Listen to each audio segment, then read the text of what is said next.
Sabe aquela sensação de alegria que explode no peito? Ou aquele nó na garganta de raiva? Já parou para pensar o que de fato acontece dentro da gente nesses momentos? Pois é, hoje a gente vai mergulhar fundo no nosso mundo interior para entender desde a reação mais básica do corpo até a máquina super complexa do cérebro que comanda tudo. É uma verdadeira viagem pela psicofisiologia das nossas emoções. E para começar, vamos com uma pergunta que parece simples, mas que, olha, confunde muita gente. Afinal, qual é a diferença entre uma emoção e um sentimento? A gente usa as duas palavras quase como sinônimos no dia a dia, mas para a ciência são duas coisas bem diferentes. Então vamos lá. A emoção é a parte física, a reação que todo mundo pode ver. É pública. Pensa num rosto de surpresa, num arrepio. São coisas rápidas, automáticas, que acontecem no corpo e são praticamente universais. Já o sentimento? O sentimento é a nossa interpretação disso tudo.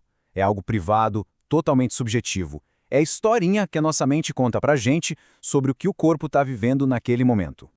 Então, vamos para a nossa primeira parte, o mundo interior, decodificando nossos sentimentos. De acordo com o psicólogo Paul Ekman, que é uma lenda nesse assunto, as emoções têm umas características bem marcantes. Primeiro, elas surgem num piscar de olhos, literalmente, em menos de um quarto de segundo. Muitas vezes, elas meio que tomam conta da gente, sabe? A gente age quase sem pensar. A expressão cego de raiva não existe à toa. E por fim, elas são passageiras, duram só alguns segundos ou, no máximo, minutos. Uma analogia que eu acho perfeita é a seguinte: imagine que as emoções são os atores num palco, com todas as suas expressões e gestos. Os sentimentos, nesse caso, seriam a nossa crítica pessoal da peça. É quando a gente toma consciência daquela atuação e pensa, nossa, isso é tristeza, ou uau, isso é alegria. É a gente interpretando o que está rolando no palco do nosso corpo. Seção 2. O motor dos sentimentos no cérebro. Beleza, agora que a gente já sabe o que são, vamos dar uma olhada em onde essa mágica toda acontece. A história de como a gente descobriu isso parece um filme de detetive, sério. Começou lá atrás com Paul Broca, que achou uma área no cérebro e pensou que servia para o olfato. Nada a ver. Décadas depois, um cara chamado James Papez falou, acho que tem um circuito aqui que é o centro das emoções. E aí, finalmente, em 52, Paul MacLean juntou todas as peças do quebra-cabeça e batizou o conjunto de Sistema Límbico. Foi quase um século de investigação para mapear nosso universo interior. Mas a ciência não para, né? Aquela visão antiga de um sistema límbico único já foi atualizada. Hoje a gente sabe que, na verdade, são dois sistemas que trabalham coladinhos um no outro. Um sistema puramente emocional, onde a amígdala é a estrela, e um sistema de memória, com o hipocampo. E essa conexão íntima que explica por que algumas emoções ficam gravadas a ferro e fogo na nossa memória. Parte 3. Um conto de duas emoções. Para a gente ver esse cérebro emocional em ação, vamos focar em duas das emoções mais poderosas e primitivas que existem, o medo e a raiva. É só olhar para essa imagem. O medo é uma emoção tão primordial que a gente não precisa de uma palavra sequer. Um olhar basta. É uma das nossas ferramentas de sobrevivência mais antigas e, com certeza, mais eficientes. E a expressão de medo no rosto é uma verdadeira obra-prima da evolução. Os olhos se arregalam, as narinas se abrem e nada disso é por acaso. O propósito é um só: turbinar os nossos sentidos. É o nosso corpo se preparando para identificar o perigo o mais rápido possível, absorvendo mais luz, mais cheiros, mais informação do ambiente. E falando em medo, olha só que dado curioso.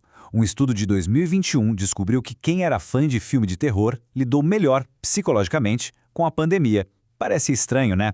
Mas a teoria é que, ao se expor a ameaças de mentirinha, na ficção, o cérebro meio que treina para lidar com crises de verdade. É uma espécie de simulador de estresse. Agora, vamos para o outro lado da moeda. Se o medo serve para a gente perceber o perigo, a raiva serve para a gente sinalizar uma ameaça. O olhar fica fixo, focado num alvo, as sobrancelhas formam aquele V clássico. É uma comunicação não verbal extremamente poderosa. É uma placa universal de não mexa comigo ou se afaste. E já que estamos falando de raiva, aqui vai outra descoberta que vai contra o senso comum. Xingar, pasme, pode fazer bem. Estudos mostram que soltar um palavrão pode aumentar nossa resistência à dor e, naqueles momentos de fúria, funciona como uma válvula de escape.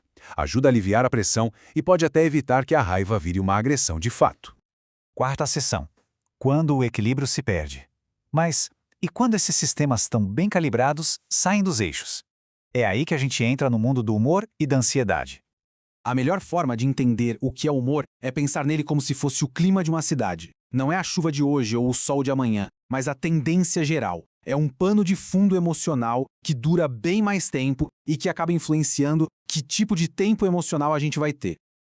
E se o humor é o clima, as emoções são o tempo. Simples assim. São as reações do dia a dia, como uma pancada de chuva ou um dia de céu azul, que acontecem dentro daquele clima geral. Um humor deprimido, por exemplo, é um clima que favorece muito mais as tempestades de tristeza.